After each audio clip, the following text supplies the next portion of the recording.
she doesn't have patience for this. She wants everything to be ready when she's ready.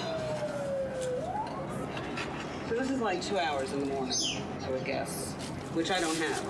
I didn't have an extra 10 minutes to begin with, and now I've got 2 extra. Well, it's not 2 extra, it's probably an hour and a half extra. Okay, normally I would fill her bath, but I filled it last night, and she only pooped in it once, so I'm not filling it again. What else? Let's see. There's something else I'm not thinking of.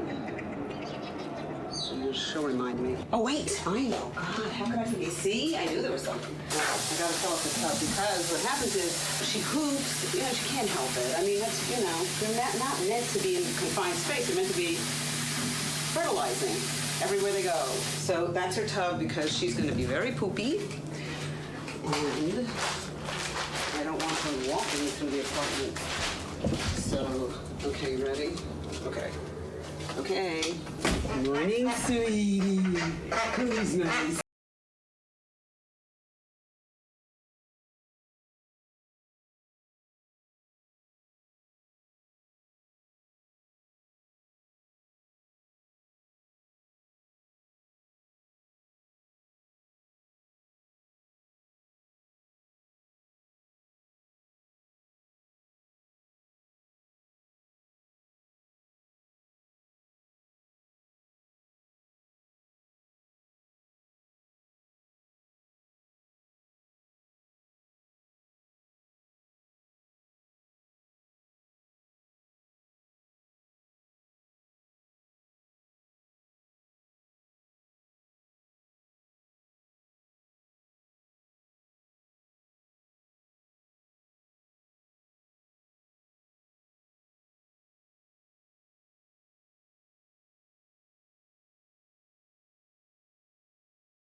Abandoned down at the lagoon right in front of my building, starved and stinking of urine, just soaked in urine. And I brought her upstairs and I thought I'd, feed her, get her cleaned up, and I thought she'd be here an hour or two. People think if they see, an animal that's hungry, they feed it, if they take an animal in and give it to a shelter and never find out what happened to it. They think they've done a lot. I know avian rescuers, and they will tell anybody who calls them up and says, my girlfriend, and I've only been going out for a few months, but we've decided we're going to move in together. She doesn't like the bird. What's the answer? Get rid of the girlfriend. You really have to love the bird. It's like a human relationship. You want to sit on the sofa? I'll pick up all the balls. See? Okay, no. We're not doing baths. No. Lights out. It's not enough to do what you can for an animal. You have to do all you can. You can't just be a force for good for yourself, to make yourself feel better, to live more peacefully in yourself. There's no time for it because we really are in dire environmental straits.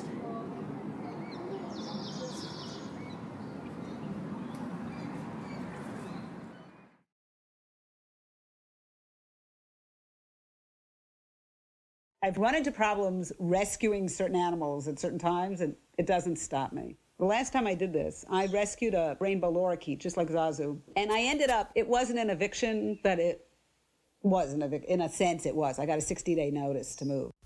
Celebrity Justice. Today on the Celebrity Justice docket.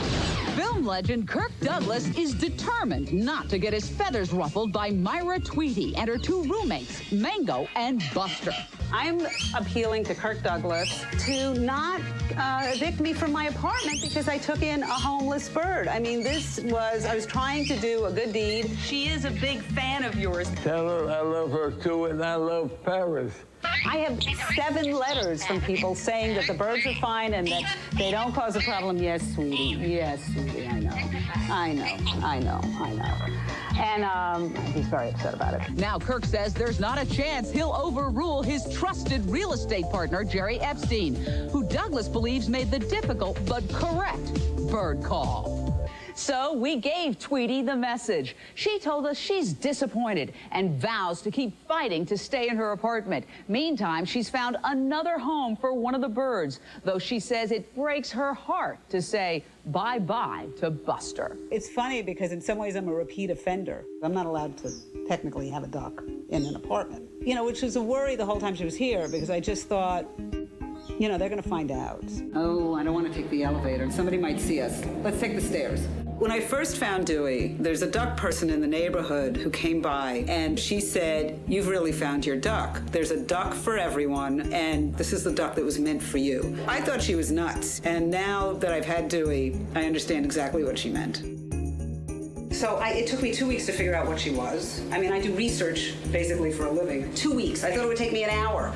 I didn't even think it would take that long. She's a fawn and white Indian runner. Indian runners are flightless ducks that have straight backs. Like they walk, they look like bowling pins, and they run. She can move, like the wind. I mean, she is fast on those legs.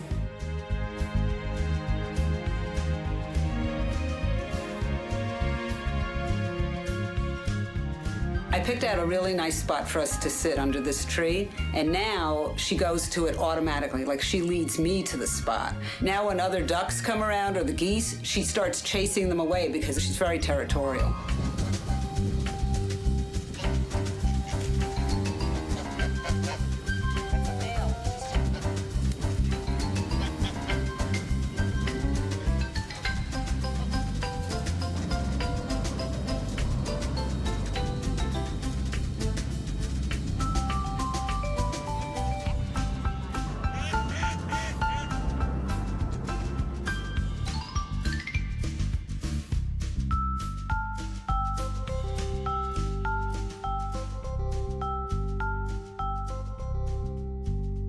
The fact is that people don't keep their birds. You have to think of it as like adopting a child because there is no place for it.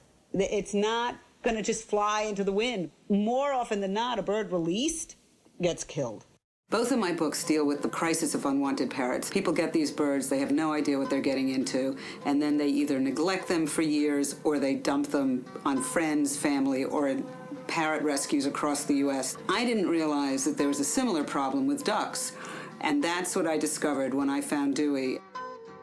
And where was he found? One of the local parks here in Southern somebody had California. dropped him off just like Dewey. Yep. And that's what happened. He got attacked by a dog. Probably a dog. Right. And that's what happens for these guys, especially the domestics is, unlike the mallards who can take off flying in a moment's notice, and they're really great at doing that. These guys can't fly, so they don't have the ability to escape people's dogs or escape predators or things like that. And usually, they're not killed. They're just injured and left. He had some pretty severe puncture wounds to his chest and on his back.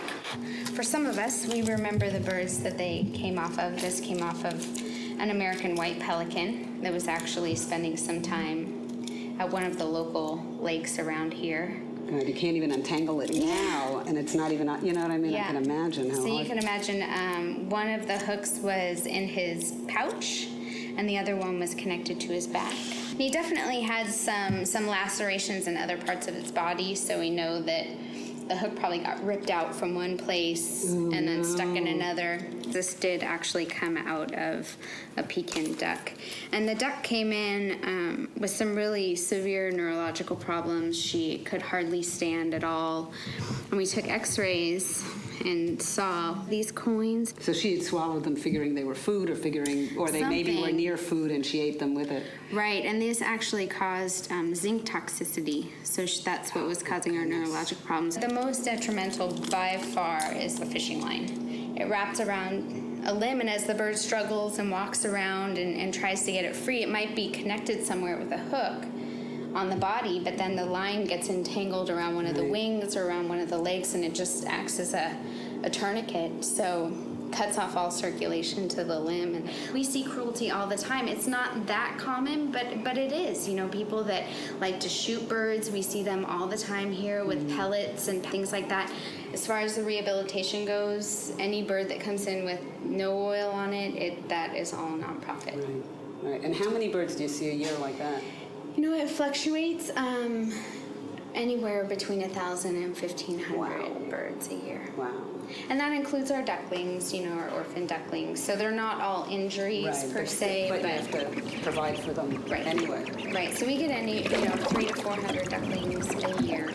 The rescues are a way station, and most of them are not all that comfortable for the birds. I mean, it's really just a place to keep them safe and well-fed and out of harm's way. And I decided, since I had found her, that it was my responsibility to do the most I could for her.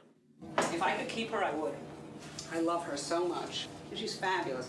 But I can't keep her in an apartment.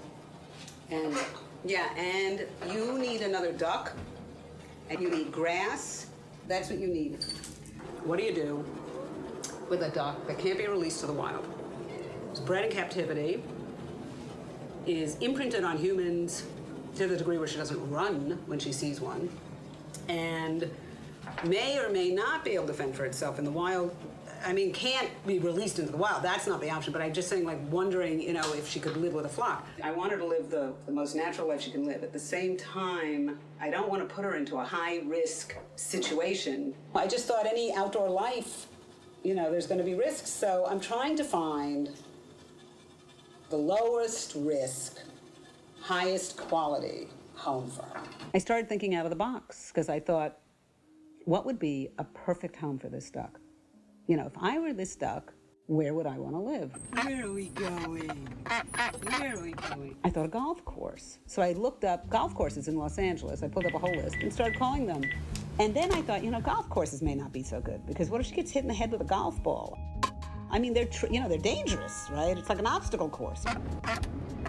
Yes. Then I upgraded. I thought golf course is just a golf course. Why not a country club? Because then I thought, now we're getting into, like, luxury, you know. Now we're getting into really beautiful ground. And I thought, you know, she'd be perfect for them. Plus, she's a beauty. She's the Grace Kelly of ducks. I had contacted like 6 of them, and Bel Air called me back like right away, and he said, we'll take her. We have ducks. We have 3 ponds, and just bring her in the morning and we'll try to acclimate her. And I was like, great. Who wouldn't want to go to the Bel Air Country Club? I want to go to the Bel Air Country Club. She could stay here, and I would live at the Bel Air Country Club. The only problem with them is they are fostering a natural ecosystem. So they have hawks, and they get raccoons at night. And, you know, I thought she really needs something a little more protected. And then I called the Los Angeles Country Club. And they were interested in having her, but they don't have a water feature. And they said, why don't you call our neighbors, because we're getting their flock of peacocks all the time, or their cranes. And I'm like, peacocks and cranes? Who are your neighbors? And they said, the Playboy Mansion. Good afternoon. May I help you? Yeah, hi. I'm here to see Ishmael Rueda. Can I ask you to wait just a moment for me, please? Sure, thank you. I remembered that Hugh Hefner is famous for his menagerie. I knew he had parrots because he's done a lot of fundraising for parrot causes. So I thought, this is great. So I contacted the Playboy Mansion, and the animal caretaker invited me to tour their place to make sure that it's acceptable for her.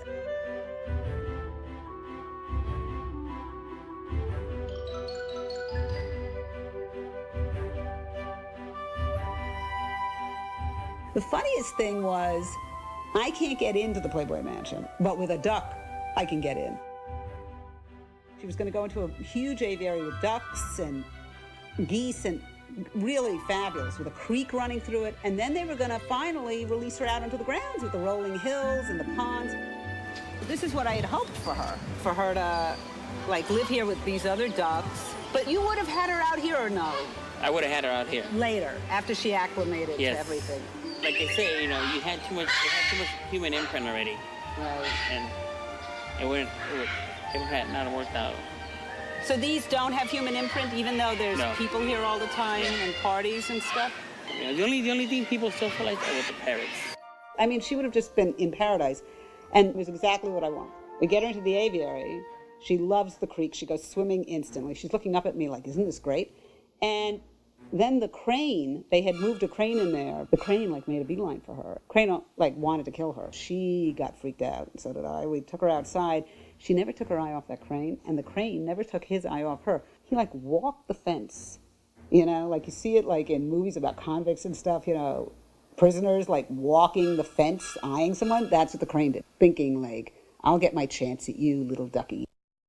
I have closure on the fact that Playboy wasn't ever going to work out to be the right home. They live like wild in a way, and she wasn't wild. He was right. My best efforts to get her placed and out of here in a timely fashion so that I wasn't living in an apartment with a duck that was pooping everywhere all the time failed. A couple of people said, you know, get duck diapers. There's a woman who sells a lot of them. I called them, and they said they're selling 200 harnesses a month. You measure the back of the duck, you give the inches, and they make a harness, and you can put a diaper at the bottom, and you change the diapers. I went out and bought some puppy diapers, and they were expensive, like $7 for 5 of them. I tried to get one on her. She ran out of those diapers. She was gone. I was left holding the diaper, and I didn't want to harness her. And I also didn't want to domesticate her. You know, I didn't want her to get awkward about pooping. I thought she should poop at will. You know, that's what ducks do, and she shouldn't have to compromise her behavior because she's living in my apartment. I should have to change my way of living to accommodate her. This is filled with poopy towels. I know, it's gross, right?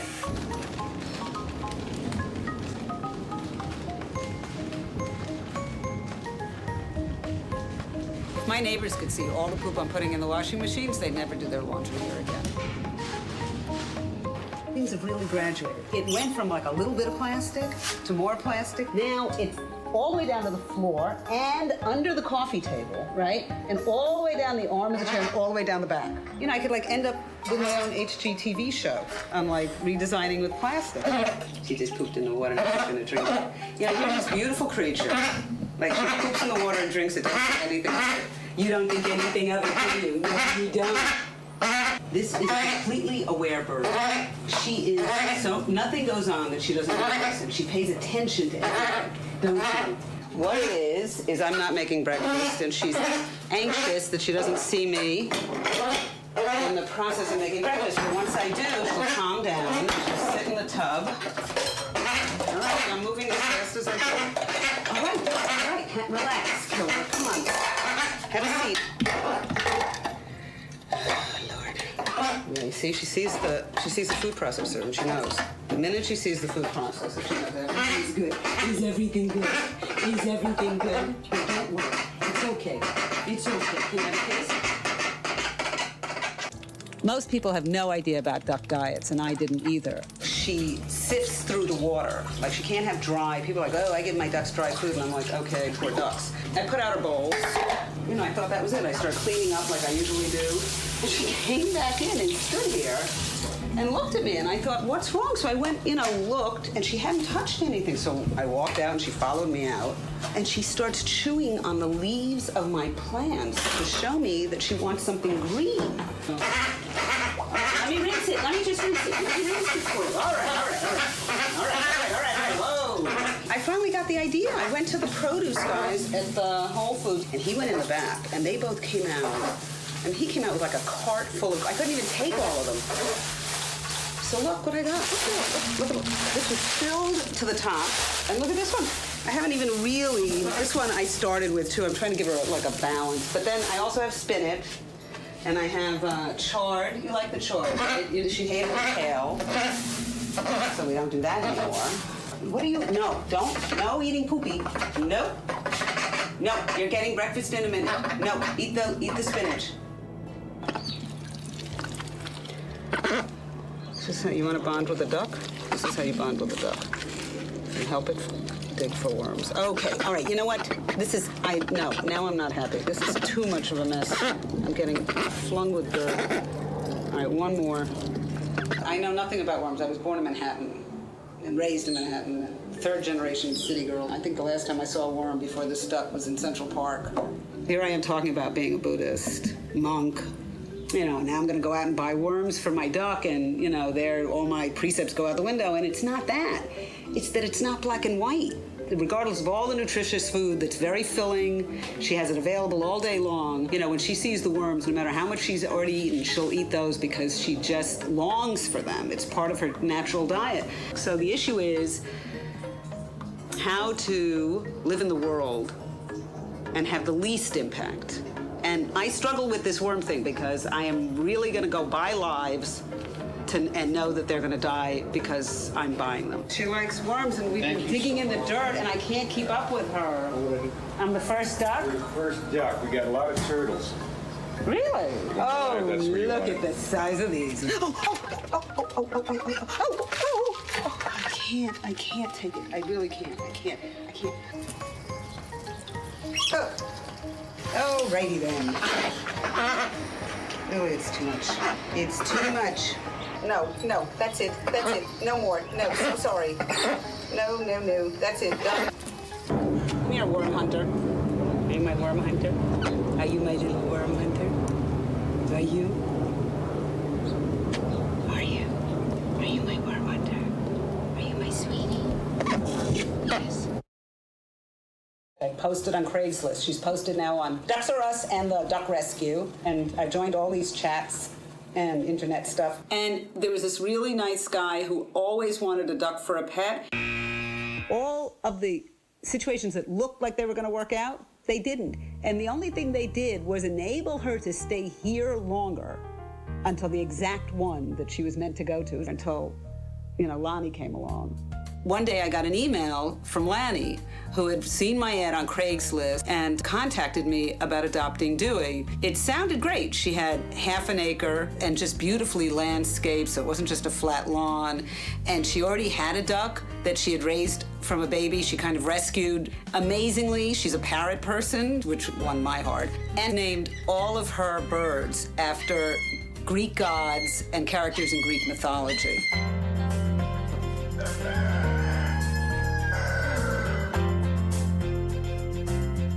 I was complaining that I was spending 2 hours in the morning fixing everything for Dewie, and she spends 3 hours.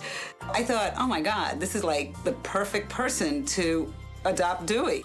She really hit everything on my checklist. So I saw your ad, and I said, don't look, because you can't bring home another duck. The only thing that was slightly problematic was that she didn't want her husband, Edward, to know that she was bringing home a duck.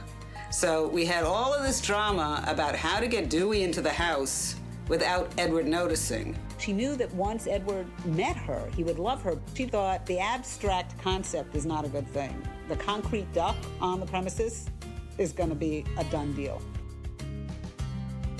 I decided that we would take it a step at a time, and I'd bring Dewie over for a play date or a few play dates, and we'd see how she and Flipper hit it off. Flipper wasn't so friendly right off. Oh my God! By the end of the day, I realized that to do it gradually for her, it wasn't really for her, it was for me, because she was fine. And she had found her home, and she loved it there. I could have taken her home and everything, but, it's like I said, you can't just do what is convenient to do. You have to do the most you can do. And I thought, the most I can do for her is to leave her there. That's the most I can do for her.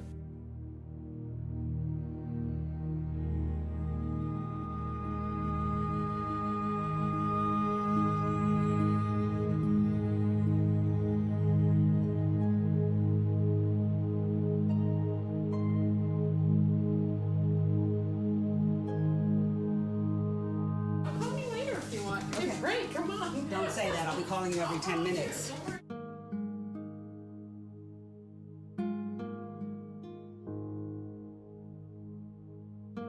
For you. Well, I do feel bad for you because it's so hard. Call me later when I will. I can't believe I left her. I can't believe, Dewey's not in the car. It's more important she's happy than I'm happy.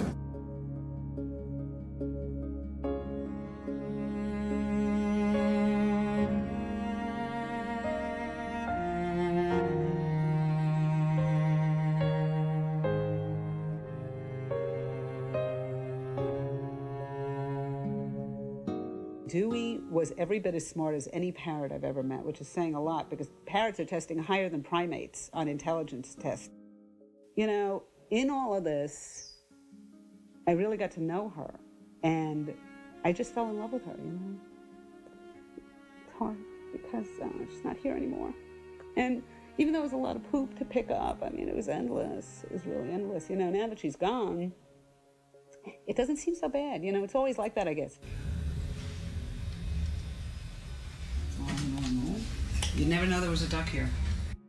Dewey's not here anymore, but I still have the worms. And so now I have like a little worm farm going on. I mean, what was I going to do with them? I feel like it kind of makes up for my karma of having fed those worms to Dewey, because now I'm sort of creating life. I'm helping them live and thrive.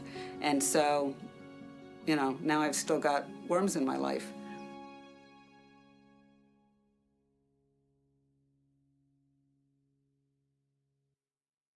Good morning, baby. Oh,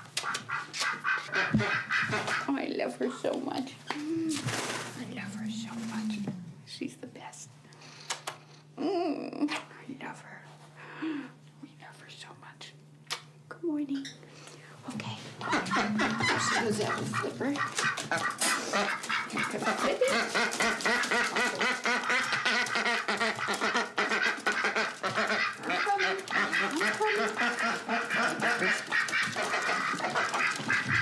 She must be good. Good morning. Good morning.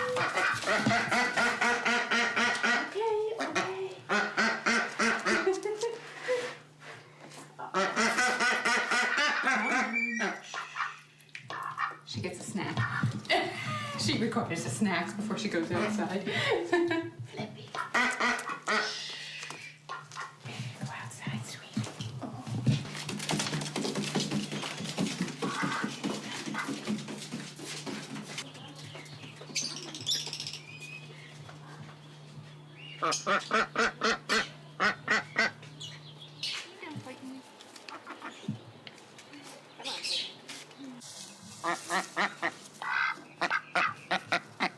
Like 2 days later, they were eating out of the same bowl and running around together, and they basically, it didn't take long at all. It really didn't. They just all of a sudden they're like, "Oh, you're one of me, okay." So they started patting around, and next thing you know, they were frisky together.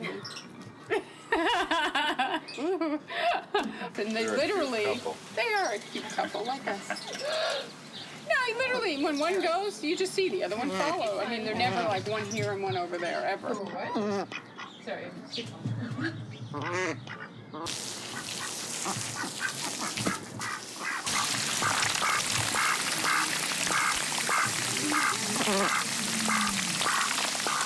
2 duck mommies together. I know, really. Exactly. That's what we are. Right. But no, I feel like we're related by marriage. I know, because we are. We are. I still miss her a lot.